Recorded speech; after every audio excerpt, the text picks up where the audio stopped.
할렐루야. 할렐루야. 주일 예배 나오신 여러분 축복합니다. 사랑합니다. 오늘은 로마서 19강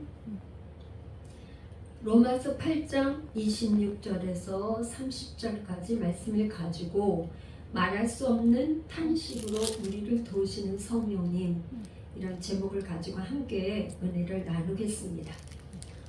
26절 한번 이렇게 같이 읽겠습니다. 26절, 8장 26절 시작. 이와 같이 성령도 우리의 연약함을 도우시나니 우리는 마땅히 기도할 바를 알지 못하나 오직 성령이 말할 수 없는 탄식으로 우리를 위하여 친히 간구하시느니라. 아멘. 하나님 아버지, 종이 오늘도 주님을 의지하여 말씀을 선포하기 위해 단에 섰습니다.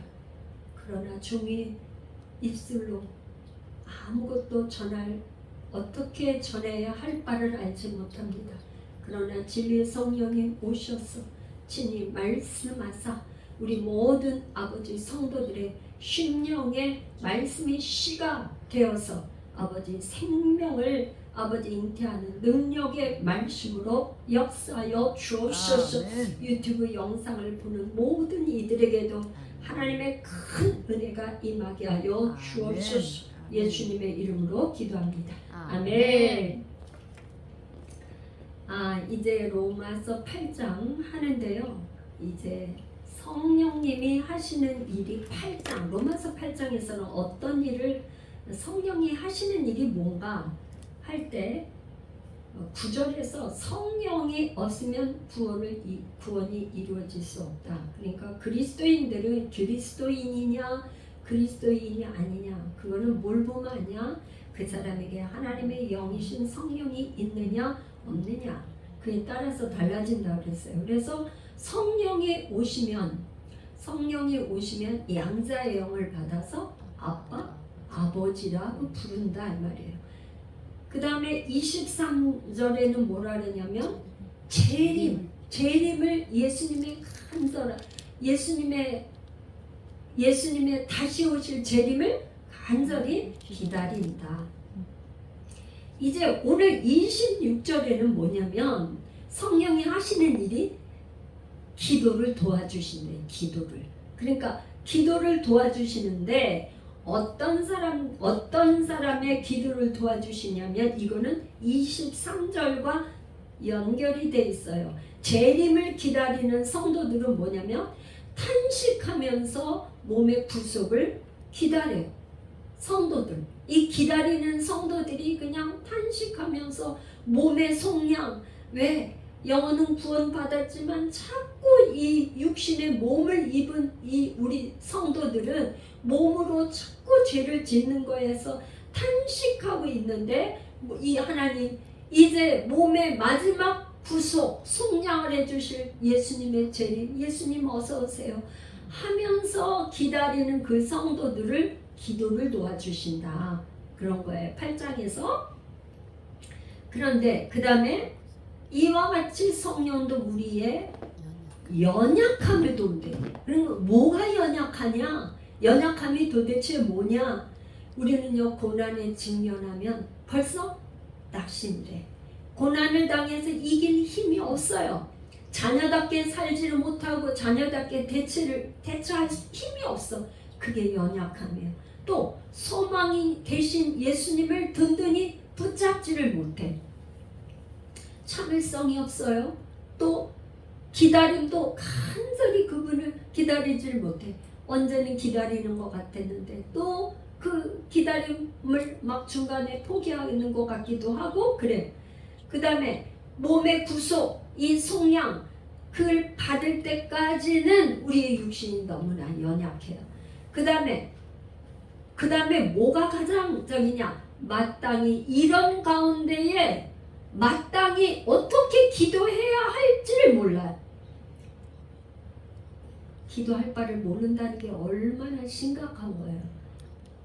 이 문제 연약함이 너무나 큰데 그 기도할 바를 알지 못한다는 거예요.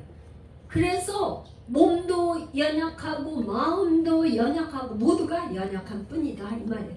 그거를 어떻게 하냐? 성령님은 이 연약함을 도와주신다 그런 말이에요. 그런데 그러면 기도가 뭐냐? 기도. 오늘 저에게 상담을 하는 집사님이 저에게 이런 질문을 하시더라고요. 목사님이 여태까지 신앙생활하면서 꼭 한 가지 저에게 딱 이걸 꼭 해야 되는 거 한 가지만 얘기를 한다면은 뭘 저에게 얘기를 해주시겠어요? 그래서 기도예요. 기도. 성도라면 기도가 끊어지면 안 되죠. 그랬더니 그래요. 저는 기도를 잘 못해요. 기도가 뭐냐? 기도는 하나님과 우리 사이에 교제, 대화하는 거예요. 대화. 우리가 구원받았다 하면 아빠, 아버지라 부르짖는다 그랬잖아요. 그러니까 아빠라고 부르짖는 거 이걸 계속하는 게 대화야. 아빠라고 부르짖기만 해도 그게 기도다 이 말이에요. 그런데 이거는 뭐냐면 기도는 하나님과 교통이고 대화하고 계속되는 하나님과 사귐이에요. 맨날 처음에는 아빠 아버지만 불렀지만 점점점 가면 갈수록 너 나를 불러놓고 왜 그래? 예수님이 만약에 그렇게 묻는다면 아버지 내가 이런 거 도와주세요. 그렇게 얘기할 거 아니에요? 그렇게 그게 기도다 이 말이에요. 창세기 28장에는요 이 지금 야곱이 자기 형 에서를 피해서 외삼촌 집 라반의 집으로 도망가는데 그 베델에서 그 베델 성 안으로도 들어가지 못하고 이제 그 외곽에서 이제 밤에 누워서 자는데 꿈을 꾸니까 하늘과 땅을 연결하는 그 사닥다리가 하늘에 닿았는데 사닥다리에 하나님의 사자가 오르락 내리락 하는 걸 봤어요. 이게 말하자면 거기서 이제 야곱이 그랬잖아요. 이곳에 하나님이 계시군요. 그러면서 거기서 자기 소원을 하잖아요. 하나님, 내가 정말 나의 집에 하나님께서 나의 집에 다시 다 돌아올 때까지 나를 지켜주시면 이곳이 성전이 되고 내가 하나님 앞에 11조를 드릴 것이고 뭐 할 것이고 그렇게 할 거라고 소원을 하잖아요.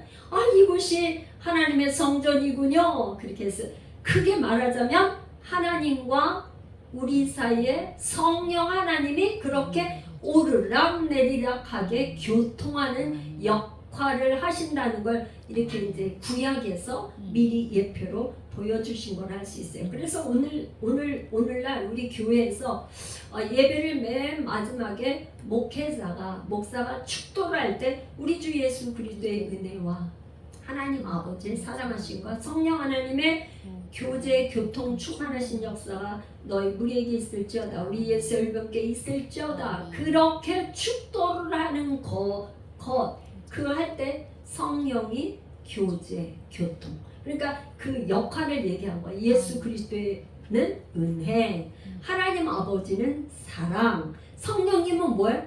교통. 그러니까 성령님이 아니 계시면 하나님과 우리 사이에 교제를 할 수가 없다. 성령님이 그렇게 기도를 도와주시는 역할을 한다. 이런 얘기예요. 그런데 요한복음 16장 24절에는 뭐라는 예수님이 뭐라냐면 내가 이제 요한복음 14장에서는 내가 이제 아버지 집으로 돌아갈 것이라고 얘기를 하면서 뭐라냐 15장에는 포도나무 비유를 얘기하고 너희가 내 안에 내가 너희 안에 거하면 너희가 많은 열매를 맺을 것이고 너희가 무엇이든지 구하면 이루리라 다 이루어질 것이라고 얘기하면서 이제 너희 16장에는 뭐라 그러냐면 너희가 이제 것까지는 아무것도 구하지 않았는데 이제 내 이름으로 너희가 무엇이든지 구하면 너희가 받을 건데 그 받을 때 기쁨이 충만하리라. 그러니까 이제 것까지는 너희가 너희가 어떻게 기도를 해야 될지 몰랐었던 거예요. 왜? 예수님이 오시기 전에는 하나님과 우리 사이에 뭐가 있어요? 죄로 인해서 막혀 있어서 구약의 제사법에는 휘장이 다 가려져 있어가지고 1년에 한 번씩 대제사장만 그 휘장 안 지성소에 들어갈 수 있었어요.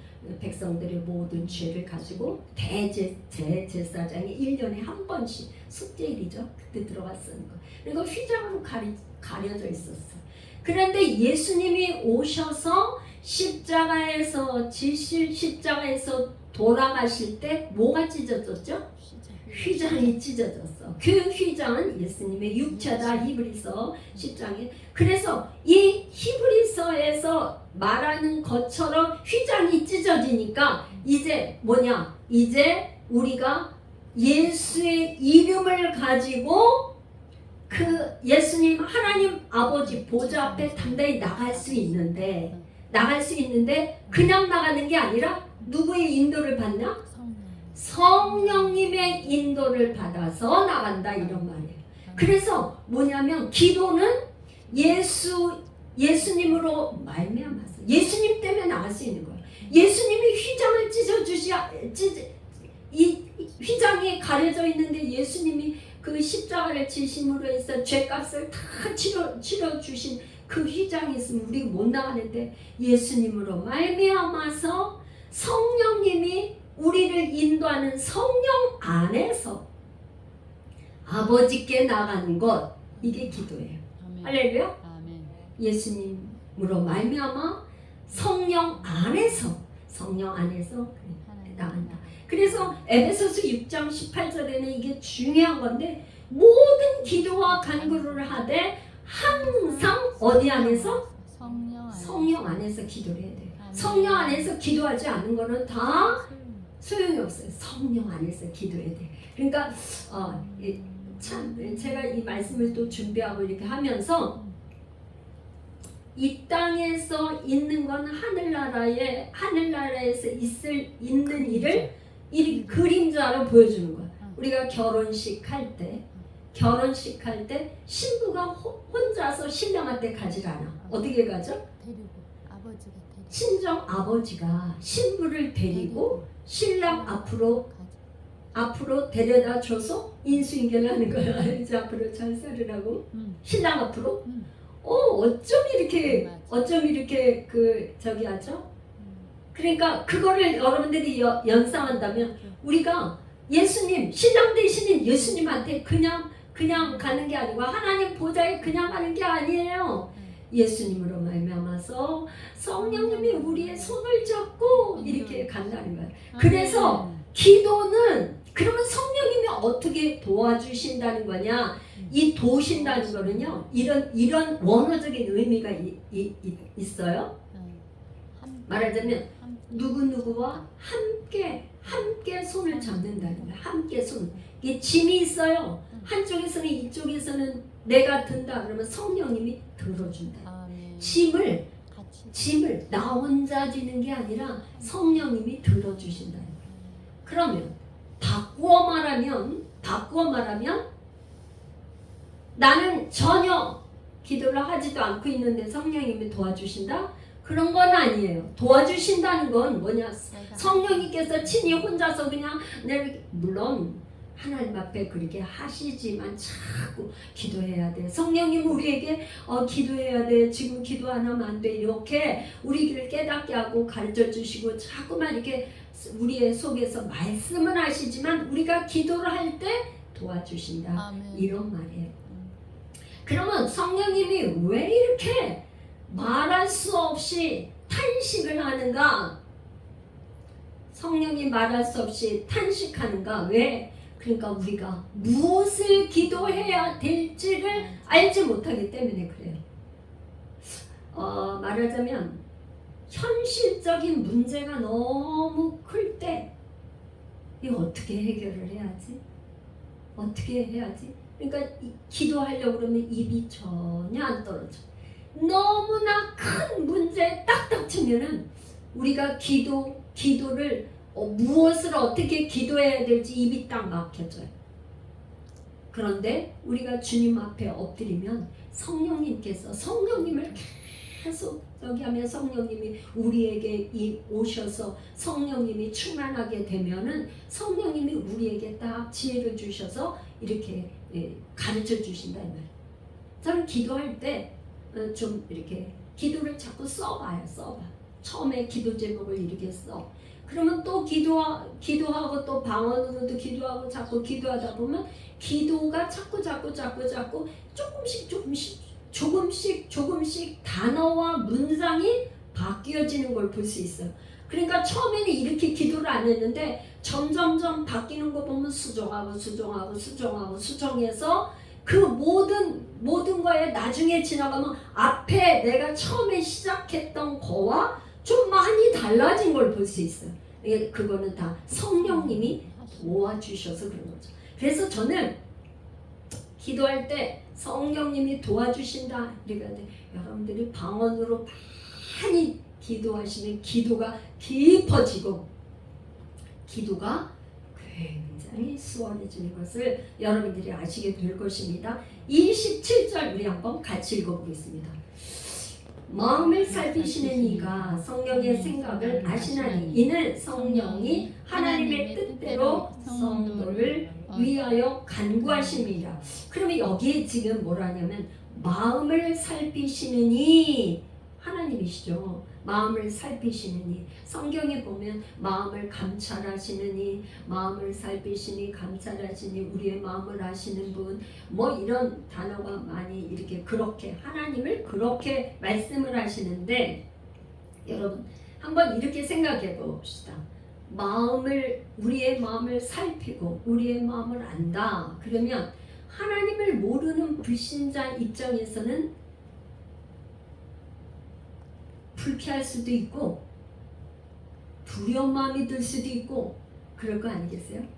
사실을 믿지 않는 입장에서는 우리가 다 열길 물속은 알아도 사람 마음속은 몰라. 이게 사람 마음을 자꾸 감추려고 그러잖아요. 절대 자기 마음을 오픈하지 않잖아요. 그런데 뭐예요? 우리 믿는 사람에게는 뭐예요? 지금 내가 너무나 힘들고 고난 가운데 문제에 부딪혀서 이거를 해결할 길이 없을 때 울며 탄식하고 있을 때에 하나님께서 우리 마음을 살피고 알고 계신다면 이거는 뭐예요? 두려움이 아니라 얼마나 큰 위로가 됩니까? 큰 위로가 된다는 거죠. 네가 그렇게 힘들어? 내가 너 힘든 거 알고 있어. 너 너무 힘들지? 내가 알아. 그런데 조금만 더 견뎌봐. 그러면서 성령께서 뭐야? 지혜를 기도하는 가운데 그 문제를 해결할 수 있는 지혜를 주셔. 할렐루야. 아멘. 성도에게 성령님은 우리의 기도를 도와주신다는 것은 지혜를 주셔서 그 문제를 해결할 수 있는 그 키를 준다는 거예요. 그게 모든 거의 키는 예수님이죠. 그래서 27절에 성도를 위하여 간구하심이라 누구의 뜻대로? 성령 하나님의 뜻대로 성도를 위하여 간구하신대요. 그런데 성도를 위하여 간구하신다고 했는데 8장 34절에도 또 가보면 우리를 위하여 간구하시는 자신이라는데 이분 예수님이 우리를 위해서 간구하신대요. 그러니까 여러분 하나님의 보좌, 이 보좌, 하나님 보좌에는 예수님께서 보좌에서 우리를 위해서 대신 간구하시고 여기 이 땅에서는 성령님이 우리를 위해서 우리의 기도를 간구하시고 도와주시고 그래서 하늘과 땅을 연결하는 것 이게 기도예요. 어떻게 해요? 하늘과 땅의 기도를 통해서 연결되는 거예요. 연결. 그러니까 얼마나 우리 이게 믿는 하나님의 자녀들은 얼마나 큰 축복이에요. 하늘에서는 예수님이 예를 들어서 아유 저 누구 죄가 너무나 많습니다. 이 죄도 졌고 저 죄도 됐고 그런다 하면 예수님은 내가 다 청산했어. 그 죄 무슨 죄 다 십자가에서 이미 청산해서 하고 예수님은 우리의 변호사가 돼갖고 우리를 변호해 준다. 성령님은 뭐야? 너 할 수 있어. 대신 탄식하면서 우리를 도와주셔서 하나님 앞에 나아갈 수 있도록 도와주신다. 이 기도가 얼마나 우리 믿는 자들은 이 축복이 얼마나 크냐 이 말이에요. 아무리 큰 문제가 있더라도 주님 앞에 나갈 수 있도록 성령님 도와주시고 하늘 보좌에서 하늘에서는 예수님이 우리를 대신 변호해 주시고 이게 보혜사 성령님 예수님께서 하늘에 올라가실 때 내가 다른 보혜사를 너에게 보내리니 예수님도 보혜사 변호사란 말이죠. 우리를 대신 성령님도 보혜사. 그래서 하늘과 땅을 연결해서 기도로 우리를 도와주시는다 이런 말. 28절 보겠습니다. 같이 읽겠습니다. 우리가 알거니와 하나님을 사랑하는 자 곧 그의 뜻대로 부르심을 입은 자들에게는 모든 것이 합력하여 선을 이루느니라. 아멘. 이 말씀은 우리 믿는 성도들이 암송하고 즐겨 암송하는 구절이죠. 그래서 정말 이 앞에는 우선적이라도 모든 것이 합력해 선을 이룬다고 하니까 어떤 문제가 있을지라도 하나님께서 합력해 선을 이룬다는 이 믿음 때문에 위로가 되고 힘이 되고 이 말씀이 우리에게 그대로 이루어 주옵소서. 그래서 우리 모든 성도들에게 소원이 있잖아요. 하나님 이 말씀대로 이루어 주옵소서. 이 말씀대로 이루어 주세요. 그런데 이 말씀을 우리 이번 시간에 한번 살펴봅시다. 우리가 알거니와 이 사도 바울이 안다는 것은 무엇을 안다는 건가요? 무엇을 안다는 거예요? 우리가 알거니와 우리가 안다는 것은 사도 바울이 뒤에 모든 것이 합력해서 선을 이루시는 하나님이라는 것을 안다 이 말이에요. 알거니와 안다는 말을 앞으로 빼놨는데 그 아는 것은 모든 것이 아무리 고난 가운데 있을지라도 하나님은 그 고난을 통해서 오히려 더 잘되게 하는 합력해 선을 이루시는 분이야. 그거를 안다 이 말이에요. 지금 사도 바울은 이 로마서를 쓸 때가 어디에서 썼죠? 로마서를 쓸 때 고린도에서 3개월 동안 머무는 동안에 이 편지를 썼어요. 몇 차 전도여행? 3차 전도여행 중에 3차 전도여행을 마치고 로마서를 쓰고 고린도 전후서를 썼는데 어떤 일이 있었냐? 이 로마서를 쓰기 전에 어떤 일이 있었어요? 에베소에서 큰 기적이 많이 일어나고 오죽하면 바울의 앞치마나 손수건을 갖다 환자에게 얹어놓으면 그대로 막 병자가 낫고 그런 기적이 막 일어나고 은 5만 양을 갖다가 막 마술사들이 다 막 책을 갖다가 불태워 버리는 이런 기적이 일어났는데 그거로 인해서 에베소에 소동이 일어났어요. 그런데 이 에베소의 소동으로 말미암아서 사도 바울은 자기가 이미 죽은 사형선고를 내린 것 같은 그런 너무나 비참하고 너무나 죽게 된 그런 사형선고를 받은 것 같은 심정이라고 했어요.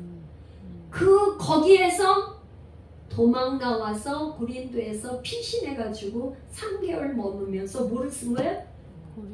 편지를 쓴 거예요. 편지. 로마서 편지를 쓴 거예요. 그러니까 뭐야? 이 사도 바울이 지금 우리가 알거니와 그 말한 거는 지금 고린도후서 11장 23절 27절에 보면은 뭐라냐면 유대인들에게 40이 하나를 감한매를 5번 맞고 태장을 3번 태장 맞고 돌로 맞아서 오죽하면 루스드라에서는 어떻게 해요? 돌을 던져서 맞아갖고 죽었어. 그죠? 루스드라에서는. 그리고 여행길에 막 완전히 위험, 강도 위험, 동족의 위험, 이방인의 위험, 배고프고 굶주리고 하는 이런 많은 고난을 겪었는데도 사도 바울이 안다는 것은 하나님이 그 모든 걸 통해서 합력해 고난을 통해서 오히려 합력해 선을 이루신다는 안다 이 말이에요. 사도 바울이 그걸 깨달았어요. 자기가 죽을 것 같은 에베소 소동에서도 자기 하나님이 건지신 것을 알았어요. 그 안다는 거예요. 또 뭘 아느냐? 하나님은 전지 모든 걸 아셔요. 전능하신 하나님이라는 걸 안다 이런 말이에요. 또 이제 로마서 8장 이 뒤에 가면 하나님의 사랑이 얼마나 큰지 떼놓을 자가 없다는 것을 말하고 있어요. 하나님의 사랑을 안다는 거예요. 또 뭘 아냐? 하나님이 시작한 것은 반드시 끝까지 이루신다는 걸 안다 이 말이에요. 이런 신실하신 하나님이라는 것을 사도 바울이 지금 우리가 알거니와 앞에 이렇게 먼저 시작을 해놨어요. 우리가 알거니와. 그래서 구속사 가운데서 합력해서 선을 이룬 가장 대표적인 사건 하면은 십자가 사건이에요. 지금 사순절 오난 사순절을 우리가 지나가고 있는데 십자가 사건. 이 십자가는 신명기에서 십자가에서 뭐냐면 저주를 받은 십자가는 나무에 달린 자마다 다 저주를 받은. 근데 예수님이 직접 십자가에 달리셔서 우리의 모든 저주를 다 받으셨어요. 대신 다 받으셨어요.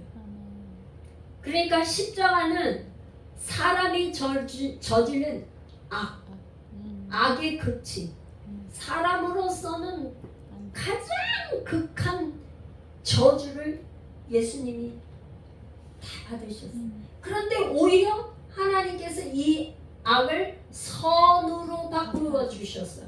이 십자가 때문에 우리가 죄인이 의인됐고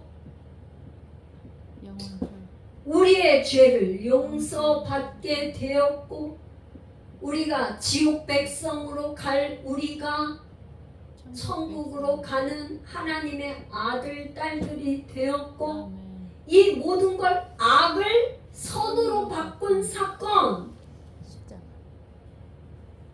합력해 선을 이룬다. 합력해 선을 이룬 대표적인 게 십자가. 이 가장 큰 우리가 이제 아직 죄인 되었을 때 우리 예수님이 언제 우리를 오셔서 우리의 죄를 용서하셨어요? 우리가 아직 죄인 되었을 때. 여러분 아직 용서하지 못한 사람이 있어요? 예수님이 우리가 있잖아요. 뭐 깨끗하고 착하고 선하고 했을 때 용서한 게 아니에요. 아직 죄인 됐을 때 우리를 위하여 십자가를 지셨어요. 그러기 때문에 복음이 되고 그러기 때문에 복된 소식이고 굿뉴스 기쁜 소식이 되는 것이에요. 이것처럼 기쁜 소식이 없다 이 말이에요. 우리가 지금 복음을 전파해야 되는 이유가 바로 여기 있는 거예요.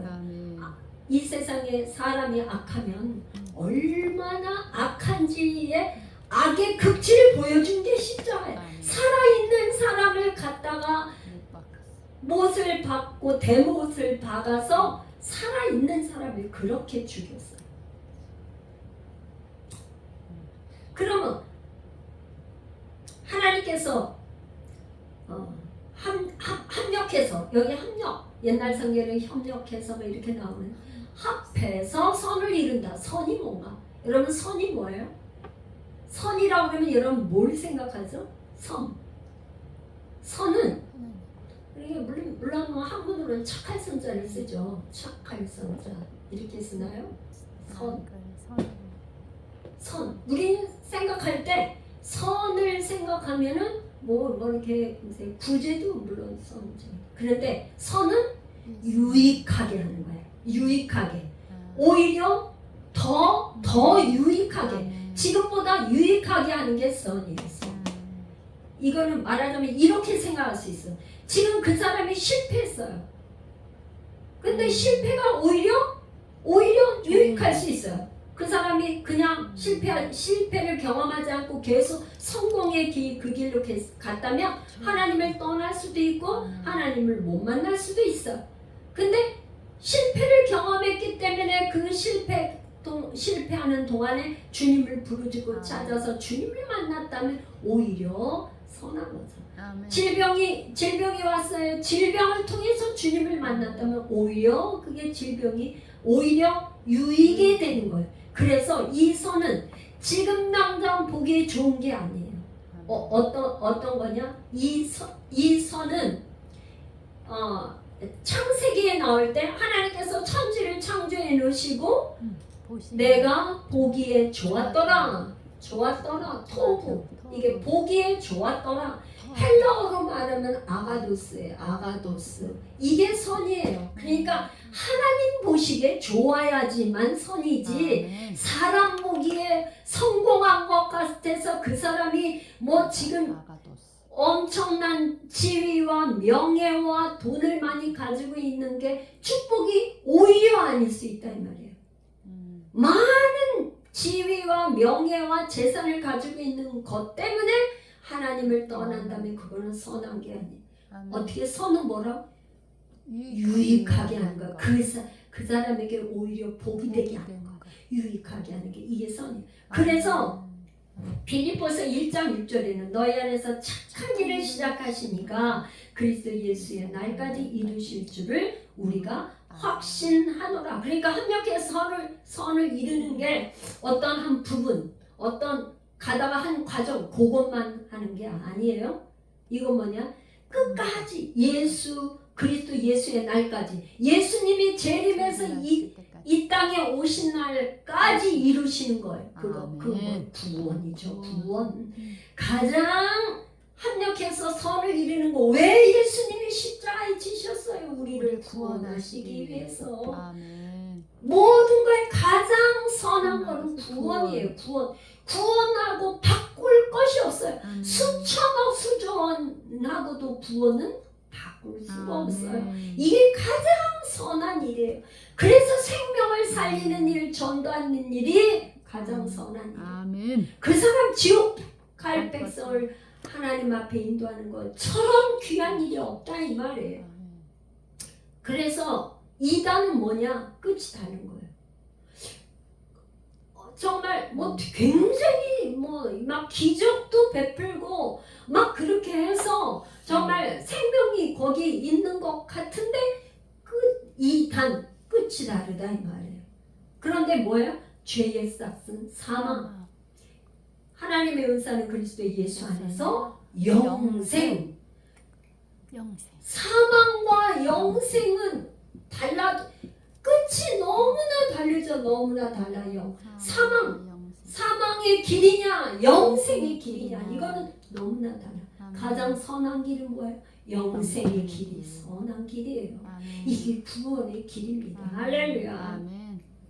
그래서 이제 우리가 생각할 때 여러분 제가 존경하고 그거 했던 목사님 돌아가신 고 김우영 목사님께서는 성도들에게 이걸 강조했어요. 중간결산하지 말라. 성도들이 신앙생활의 여정 가운데 그냥 눈물 날 일, 너무 그런 일이 많아. 자식이 속색이고 남편 속색이고 병원에 실려가고 그런 일이 너무 많은데 아직 중간결산하지 말라는 거예요. 끝까지 가봐야 된다는 거예요. 그래서 성경은요, 여러분 사랑하는 성도 여러분, 이 성경은요 어떤 관점에서 쓴 거예요? 구속사 관점에서. 단순한 역사책으로 보는 게 아니에요. 과학책이 아니에요. 이거는 생명을 살리는 구속사 관점에서 썼어요. 여러분 그렇다면 나의 인생에 지금 중간에 어떤 일이 있다 그래서 중간에 결산해놓고 이제 인생 끝이다 자살한다. 이거는 선한 일이 아니라 끝까지 가봐야 참고 견디며 믿음으로 가봐야 안다 이 말이에요.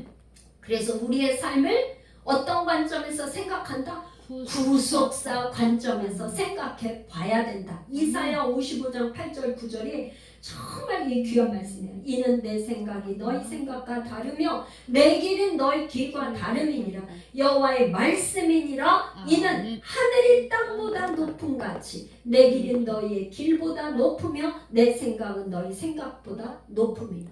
여러분들 성도님들이 하나님의 음성을 들었다고 생각을 하면 꼭 분별을 해봐야 되는데 평상시에 내가 생각했던 거하고 전혀 달라. 그렇다면 하나님의 음성으로 생각할 수 있어요. 왜? 하나님의 생각, 내 육신의 생각, 마귀 생각이야. 그런데 내 생각은 평상시에 나하고 굉장히 익숙해. 그런데 뭐예요? 마귀 생각은 나한테 굉장히 달콤한 생각이야. 근데 하나님 생각은 뭐예요? 너희 생각과 다르다는 거예요. 육신의 생각과 다르다는 거예요. 그런데 갑자기 현실적으로 도저히 생각할 수 없는 일을 뭔가 생각이 떠올랐어. 그건 하나님 주시는 생각이라고 생각을 해도 무리가 없다. 하나님이 지금 이사야 선지자를 통해서 하시는 말씀이고요. 그러면 합력해서 선을 이루는데 누구에게 이렇게 그 수혜자는 누구냐 이 말이에요. 누구에게 이렇게 합력해서 선을 이루냐? 첫 번째 뭐랬어요? 아까 하나님을 사랑하는 자. 하나님을 사랑하는 자라고 그랬어요. 근데 그 다음에 뭐냐? 곧 그의 뜻대로 부르심을 입은 자. 그러면요 하나님을 사랑하는 자 그러면 우리가 하나님을 사랑하는 것 같아. 그쵸? 그렇게 되면 내 열심으로 하나님을 사랑하는 것 같고 인본주의의 인과 응보 내가 하나님 그렇게 사랑했어 이렇게 했어 이렇게 될 거 아니겠어요? 그래서 사도 바울은 그 다음에 그렇게만 한 게 아니고 곧 하나님을 사랑하는 자는 이퀄 그의 뜻대로 부르심을 받은 자. 하나님의 주권적이라는 것을 강조하기 위해서 하나님의 주권, 하나님의 은혜로 됐다는 것을 하나님 사랑하는 것도 하나님의 은혜다. 그의 부르심이 있기 때문이다. 하나님의 뜻이다. 그걸 강조하기 위해서 그렇게 다시 이렇게 쓴 것 같아요. 그래서 뭐라냐면 하나님의 선을 이루게 하는 그 모든 것은 구원의 계획 가운데 있어서 하나님이 그분이 이루어 나가신다 이런 말이에요. 그래서 여러분 하나님을 왜 그러면 하나님을 사랑하는 자라고 왜 했을까? 하나님을 사랑한다는 건 왜 하나님을 믿는 자 앞에는 지금 로마서는 뭐예요? 믿음을 그렇게 강조했잖아. 믿는 자 계속 하나님은 어떻게? 믿음으로 구원받는다고 믿음으로 계속 얘기했어요. 근데 왜 갑자기 여기서는 사랑한다고 그랬나? 믿으면 중간에 내가 안 믿는 것 같아. 그런데 사랑은 뭐예요? 고난 가운데 끝까지 사랑하는 사람은 사랑은 못 말려요. 끝까지 견디며 참고 이길 수 있는 게 사랑의 능력이에요. 부모가 임신을 해서 이 아이를 낳을 때까지 그 참고 10달을 견뎌 부모 사랑은 그냥 10달을 중간에 나 도저히 정말 이거 힘들어서 못하겠어. 산모가 자기적으로 유산하는 사람은 없어요. 그렇게 사랑은요 끝까지 믿고 견디는 이깁니다. 그래서 사랑하는 자만이 고난 가운데서도 우리가 알거니와 이렇게 말할 수 있단 말이에요. 사도 바울은 하나님을 사랑하는 자야. 그러니까 성도들 가운데 너희들이 고난 가운데 있어? 너희들 하나님 사랑하지? 그러면 우리가 알잖아. 하나님 우리를 얼마나 사랑하는지. 견디며 이기자는 말로 26절 28절 사이에 우리가 생각해야 될 게 있어요. 26절에서 28절 왜 이렇게 고난을 당하지? 의문이 생겨. 하나님 왜 이렇게 내가 힘들어요? 아직도 해결되지 않는 문제 이거 왜 그래요? 왜 그래요? 하나님은 사랑의 하나님, 전능의 하나님, 신실한 하나님은 뭐라냐? 반드시 하나님께 선을 이루신다는 것만은 분명하다. 아멘. 확실하다. 믿는다. 확실해. 그것만큼은 변할 수 없다. 왜? 구원의 계획 가운데 있기 때문에 그렇다는 거예요. 하나님의 주권에. 디모데후서 1장 9절. 하나님의 우리를 구원하사 거룩하신 소명으로 부르심이에요. 부르심은 우리의 행위대로 하심이 아니에요. 우리 행위대로 한 게 아니에요.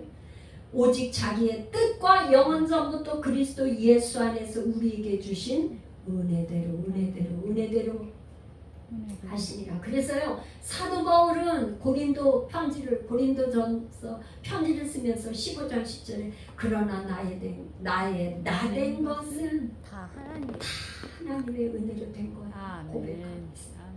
29절 우리에게 읽겠습니다.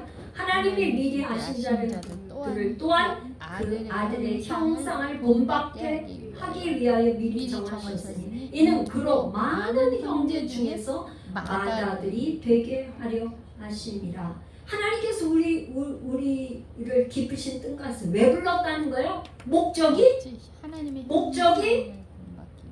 하나님의 아들 예수 그리스도를 형상을 본받게 하기 위해서. 우리가 하나님의 형상으로 태초에 하나님께서 우리를 지으실 때는 태초에 어떻게 지었어요?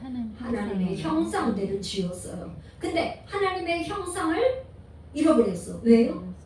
선악 아담 이 죄로 인해서 하나님의 죄가 들어옴으로 말미암아서 하나님의 형상을 잃어버렸어요. 그러니까 잃어버린 하나님의 형상을 도로 찾게 하기 위해서 그렇게 본받게 하기 위해서 우리를 부르셨다. 부르심의 목적은 그렇게 하기 위해서 그랬대요.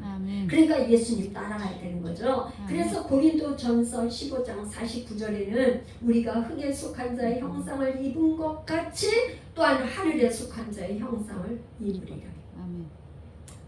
이제 30절 마지막 절 같이 읽습니다. 또 미리 정하신 그들을 또한 부르시고 부르신 그들을 또한 의롭다 하시고 의롭다 하신 그들을 또한 영화롭게 하셨느니라. 여기에 30절에 지금 뭐라고 했냐면 하나님께서는요 미리 아신대요. 미리 모든 걸 그러니까 모든 걸 모든 걸 아시나는 그래 뭐였다고요? 하나님은 아셨어요. 아시고 또 그 다음에 아시고 정하셨어요. 정하시고 아시고 정하시고 그 다음에 뭐야? 부르시고 부르신 그들을 의롭다 너는 죄가 없어 의롭다 하시고 그 다음에 영화롭게 하셨느니라. 자, 하셨다. 요 지금 아시고 정하시고 여기에 부르시고가 있어요. 하나님께서 미리 아셨어요. 태초에 구원의 계획 가운데 이미 다 아셨어요. 우리의 형제 어떤 것까지 다 아셨어요. 그래서 하나님이 정해 놓으셨어요. 구원의 계획 가운데. 그리고 우리를 불렀어요.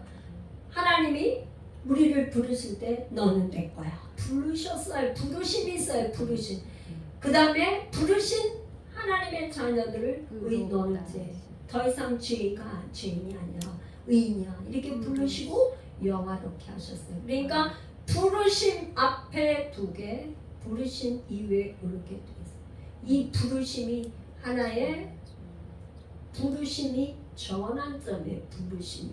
그런데 아시고 정하시고 부르시고 의롭다고 했는데 이 영화롭게 하셨다는 거는 이거는 미래 예수님이 재림하실 때 완전히 이루어지는 거예요. 영화롭게 되는 것. 우리가 지금 몸의 속량을 기다리기 때문에 아직은 영화로운 단계가 아닌데 예수님 이 지금 사도 바울은 뭐를 영화롭게 하셨다. 과거형으로 얘기했어요. 이건 왜요? 믿음으로 믿음의 눈으로 바라보면 아시고 정하시고 부르시고 의롭게 하신 이 하나님은 분명히 영화롭게 우리를 하셨다. 이미 하셨다. 이런 거예요. 그러면 여러분들은 어떻게 살으시겠습니까? 옛사람 그대로 가지고 살겠습니까? 하나님의 부르심을 받은 우리는 이제 더 이상 영화로운 단계까지 나가기 위해서 예수님처럼 바울처럼 우리를 정결한 그리스도의 신부로 이 땅에서 연습하는 거예요. 연습. 그리스도의 신부로 연습해서 살다가 주님 만나게 되는 거예요. 그래서 요한일서 3장 2절 3절 제가 이거 읽어드리고 말씀을 마치겠는데요. 사랑하는 자들아, 우리가 지금은 하나님의 자녀라. 장래에 어떻게 될지는 아직 나타나지 아니하였으나 그가 나타나시면 재림하시는 거죠. 우리가 그와 같을 줄 아는 것은 그의 참모습 그대로 볼 것이기 때문이니 주를 향하여 이 소망을 가진 자마다 그의 깨끗하심과 같이 자기를 깨끗하게 하느니. 아멘. 우리는 새 마포를 준비하는 그리스도로 옷 입고 사는 우리 모두가 되시기를 간절히 소망합니다. 그렇게 되십시다. 기도하겠습니다. 고마우신 하나님,